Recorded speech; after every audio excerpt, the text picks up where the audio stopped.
A'udhu billahi minash shaitanir rajim. Bismillahir rahmanir rahim. In the name of Allah, most gracious, most merciful. For all of you who are new to MAPS, welcome to MAPS. My name is Riyadh, and we have a really unique program tonight. We have a program about mountains. Mountains play an extremely important role in our religious traditions. There are over 50 places in the Quran, the holy book of Muslims, where mountains are mentioned. Mountains, in fact, is the title of one of the chapters in the Holy Quran. And the chapter starts with God swearing by Mount Sinai. So mountains is important based on how it is treated in the Holy Book. Almost every tradition, or every prophetic tradition, has some stories around mountains. So we have Moses, who received the commandments on mountains. We have Noah's Ark that settled on a mountain after the flood. We have the people of Ad, who carved houses and caves on the side of mountains.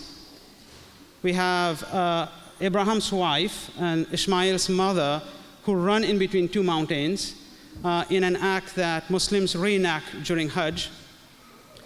And of course, we have our own prophet, Prophet Muhammad, peace be upon him, who received the first revelation in a cave on a mountain. So mountain features very prominently in our religious traditions. And the Quran used mountains very vividly.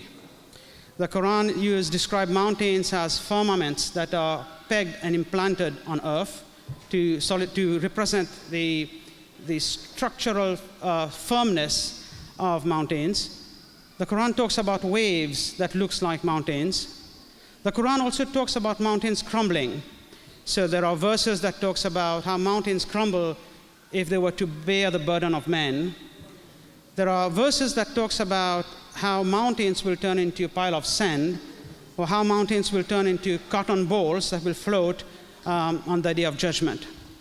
So mountain, to some extent, creates a sense of amazement, a sense of wonder, a sense of grandeur, a sense of awe in human beings. And that's very much rooted into our tradition.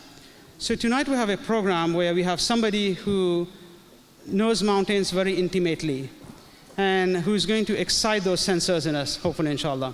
So before I call Brother Yahya to introduce our guest, I just want to go through some very quick logistics. My name is Riyadh. I'm on the board of this beautiful institution, so on behalf of the whole community, I welcome all of you who are here for the first time. MAPS is an organization that serves around 5,000 Muslim families coming from over 40 countries.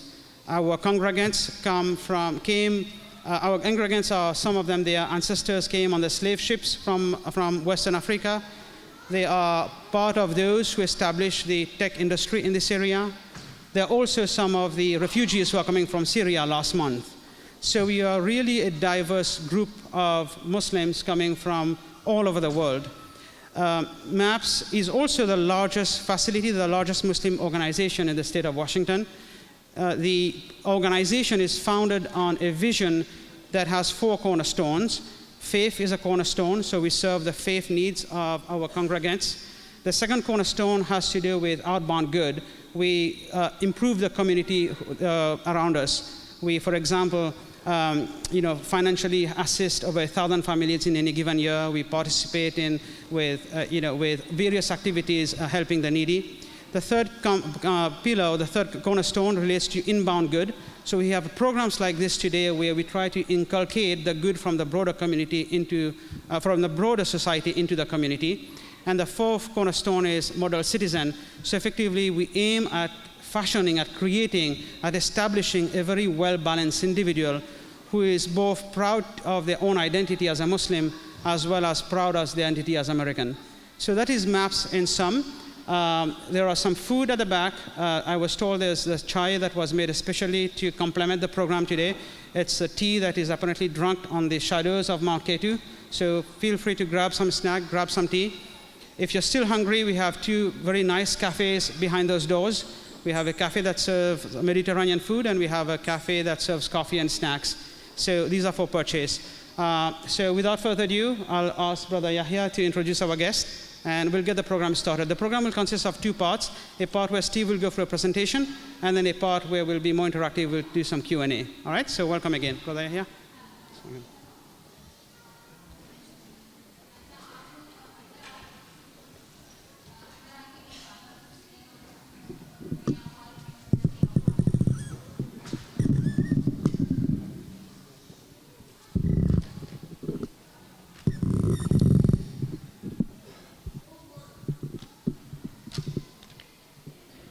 Assalamu alaikum, peace be unto you. Shalom. Welcome to MEPS. It's really my honor and pleasure to introduce Steve. He's right there.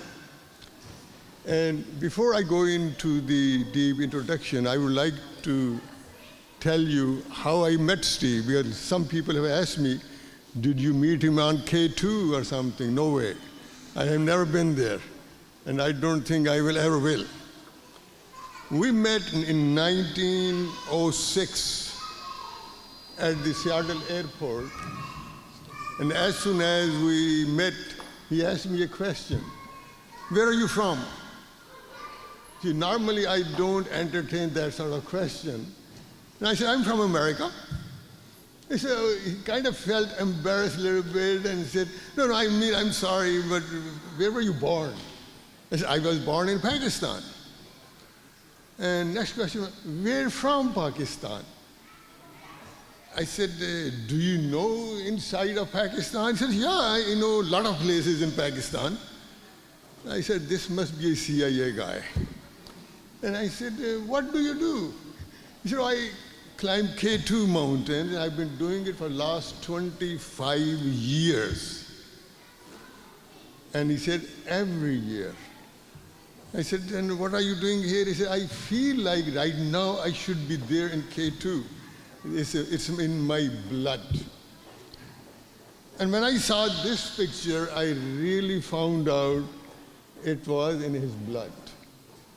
The first time he climbed Mount Olympus, that's Mount Olympus he's sitting on, was 1968. And 2 years later, he was climbing Index Town Wall, the granite wall. So he kind of raised the bar up. He said, man, if I can climb Mount Olympus, I can do K2. So he selected all the most dangerous and most difficult mountains to climb. And he has been doing that for the last 48 years. He made 20 expeditions to mountains in South Asia. And Steve has made ascents of the north ridge of K2 and north ridge of Everest, both of those, both without supplementary oxygen, and he did it solo. Not that many people in the world have done it. In 2012, he and his partners made the first ascent of Sasar Kangri 2, which is 7,518 meters, the second highest unclimbed mountain in the world, for which they were awarded the prestigious award, forgive me if I pronounce it wrong, it must be in French, Pilot d'Or. Thank you.